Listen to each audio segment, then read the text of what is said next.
ಮನೆಗೆ ಏನೇನೋ ಮಾಡ್ತಾರೆ. ಯಾರ್ಯಾರಿಂದ ಏನೇನು ಅನಿಸ್ಕೊಳ್ಬೇಕು ಇನ್ನು ನಾವು ಇವ್ರ ಕೈಯಲ್ಲಿ. ಲೇ ಹುಚ್ಚ ಎಣ್ಣೆ ಏನಂದೆ? ಹನ್ನೆರಡು ಇಂಚು ಕತ್ತರಿಸಲಿ ನಾನು ಅರಕೆ ಬೆಟ್ಟ ಮರಿಕಂಡೆಂದರೆ ಬಣ್ಣದ ಎಣ್ಣೆ ಬಣ್ಣದ ಮಾತುಗಳ ಆಡಿ ಬಣ್ಣದ ಮಾತುಗಳ ಆಡಿ ಗಂಡನ ಆಸ್ತಿ ತಿಂದು ಬೆಳೆದಿರುವ ನಿಮ್ಮ ಅಣ್ಣನಂತವ್ರು ಕೂಗ ಮೃಗಗಳು ನೀವು. ನಿನಗೆ ಏನು ಗೊತ್ತು ಆ ಕಸ್ತೂರಿಯ ವಾಸನೆ?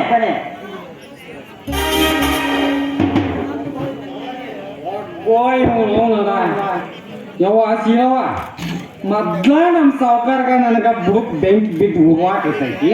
ಆದ್ರೆ ಮತ್ತಿಟ್ಟು ಚಿಮ್ನೇನಿ ಶುರು ಆಗತ್ತಾಳ. ಯವ್ವ ಸೀರವ್ವ ನಿನಗೆ ಯಾಕೆ ಬೇಕಿದ್ದು ಗಂಡು ಮಕ್ಕಳು ಯಾವಾರ ನಿಂತ್ಕೋದ ಯಾವ ಕೈ ನಿಂತೀನಿ.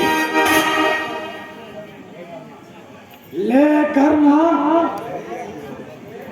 ಕರ್ಣ ಸರ್ವ ಆಸ್ತಿಯು ನನ್ನದೇ ಎಂದು ಬಾಯಿ ಪಡೆದುಕೊಳ್ಳುತ್ತಿರುವೆಯಲ್ಲ, ನಿನ್ನದೇ ಆಸ್ತಿ ಎನ್ನುವುದಕ್ಕೆ ಯಾವುದಾದರೂ ಒಂದು ಕಾಗದ ಪತ್ರಗಳು ನಿನ್ನ ಹತ್ತಿರ ಇದೆಯಾ? ಅದನ್ನು ಬಿಟ್ಟು ಬರೀ ಬಾಯಿ ಪಡೆದುಕೊಂಡರೆ ಜನ ಸೇರುತ್ತಾರೆ ಹೊರತು ನಿನ್ನ ಆಸ್ತಿ ನಿನಗೆ ಸಿಗುವುದಿಲ್ಲ. Be careful. ಲೇ ಪೃಥ್ವಿರಾಜ